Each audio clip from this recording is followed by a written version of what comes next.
WGNS, weekdays live at noon as we answer your questions about your calling, passion, and talent to maximize your potential. Have you been getting most of your money advice from your brother-in-law? Maybe you need Dave Ramsey. The Dave Ramsey Show, 1 to 4 on WGNS, Rutherford County's Place to Talk. This is Rutherford County's Blue Raider Station, FM 100.5 and 101.9, AM 1450, WGNS, Murfreesboro.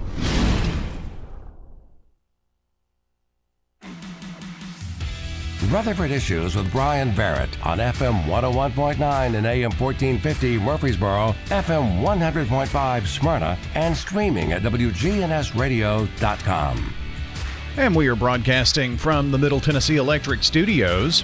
MTE's Sharing Change has now donated more than $11 million to local nonprofits, assisting worthy causes in our community. MTE, serving to make life better since 1936. It's time to get caught up on what's going on with Murfreesboro City Schools. Lisa Trail joins us here this morning, and lo and behold, here we are on President's Day. Everybody kind of enjoying a little holiday here, Lisa. Oh, yeah, of course. We have to do these on holidays, you know. Yeah. It's a tradition. That seems to be, gosh, I know that that's probably not the case that it's every single one, but it just seems that way. And Mondays, I guess Mondays are great, so you have a long 3-day weekend. Oh, absolutely. Everybody's enjoying this long weekend, I'm sure. I guess the first real, I guess maybe we've had another break and then for storms and things of that nature, but it's the first kind of real scheduled break after the Christmas break, and then we've got spring break. Oh, the countdown is on with that. We're a little over a month away. It definitely is, but I'll tell you, I want to make sure that I take time to do a big shout out to a couple of our schools, because even though we were on a 3-day weekend, they were actually competing in a regional robotics competition and did great. In fact, our Salem team actually made it in the top 5 to qualify for the finals. I mean, they made it in the top 5 in the finals and are now competing at the state level, which is amazing. And then our Discovery School team also, they received the Judges Award. So these kids, even though it was a long weekend, and their teachers and coaches were all competing this weekend. And I just am so proud of them and the fact that we're able to start doing those things again, getting back to those regional and state competitions. And then during the storm, we had a repeat of last year where the storms came in right during we were had several teams competing at MTSU for the Invention Convention. So even some of these days when we're not in school, our kids are still competing and really showing their amazing talents in the sciences, and that STEM is really coming through. How about that? That's neat. Have you been to one of these robotics competitions? They are amazing. That's what I hear.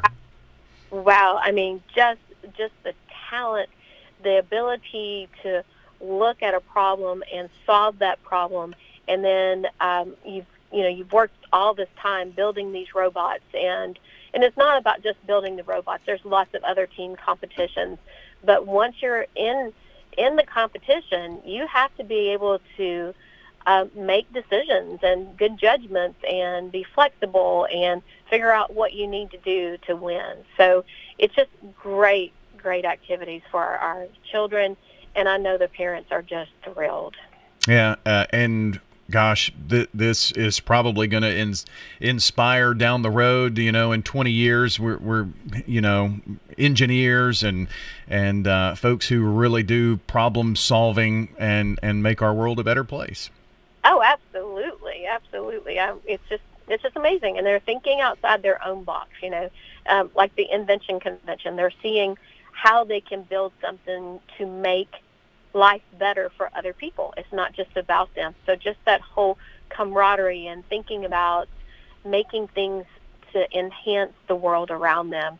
It's great. Again, things that go on daily in our classrooms are absolutely amazing in preparing our students to be world leaders. And so proud of them and the work that goes with our teachers and all of our coaches and everyone else that really work daily to help our children succeed. Well, I would challenge you, if you have the opportunity, and even if you don't have a child that's maybe directly involved in this, if you've never caught one of these competitions, and they're all over the mid-state generally, and just to go and see what this is all about. I mean, this is like back in my day, science fair, but this is totally different.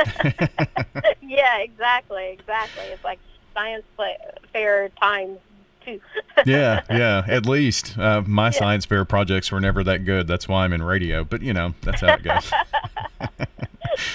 Well, there's the radio. It doesn't just happen. I guess that's true. Lisa Trail is with us, Murfreesboro City Schools. And one more thing about that, there are several events.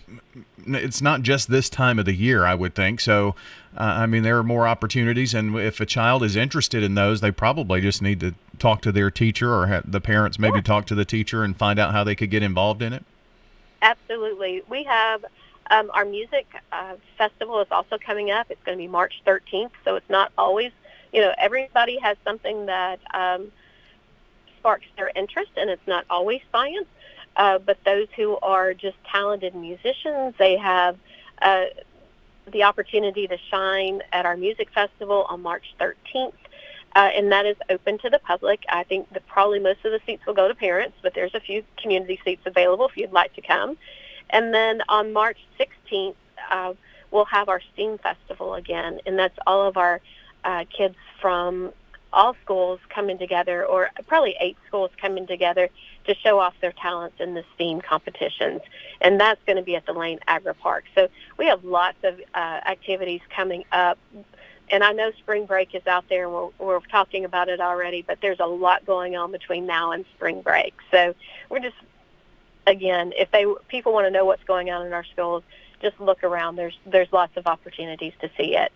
Well, and you can, and this is just kind of a thing that popped into my head here just to mention, but kids involved in activities like this, especially as they get older, and to be involved in some type of, let's call it extracurricular activities, even to be involved with a group, it just helps kids so much with everything in school. And so I encourage parents just to get their kids involved.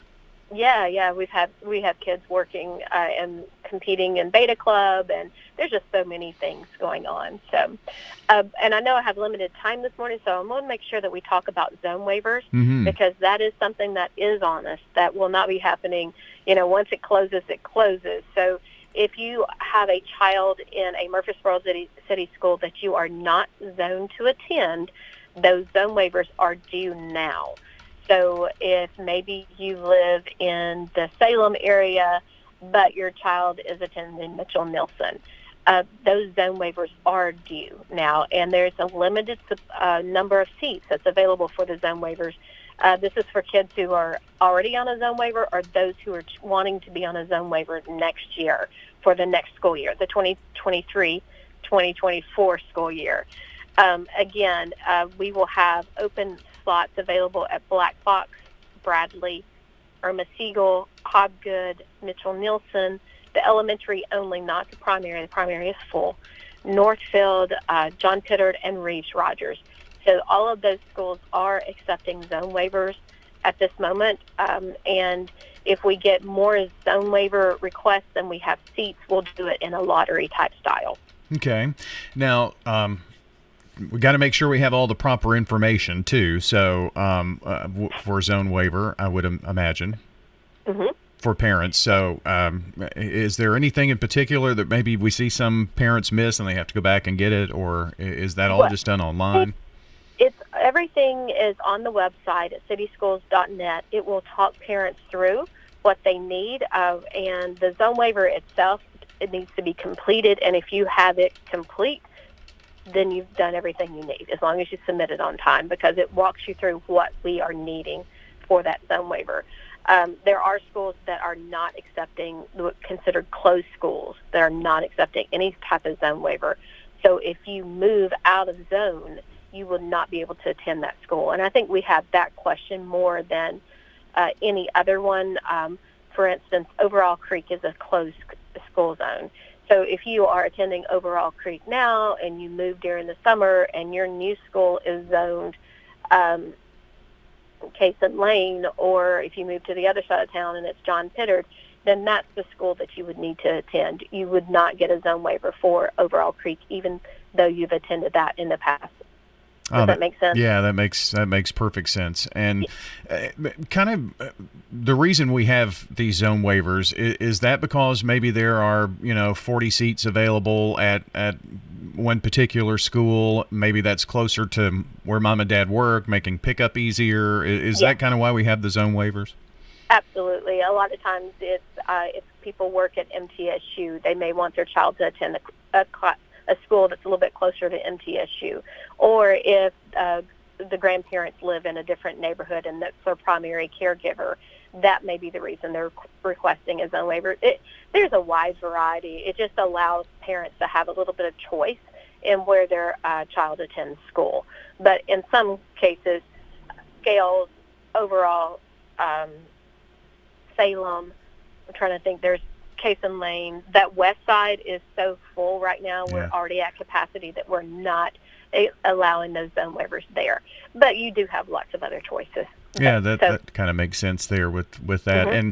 And also, just so parents kind of know, this doesn't include any, specialty school or magnet school situations either. No, Discovery School would be the magnet school that you would have had to apply to. Those applications are already submitted. It's already closed, and they should actually be receiving their entrance letters in the next week, I think. Okay. Sometime.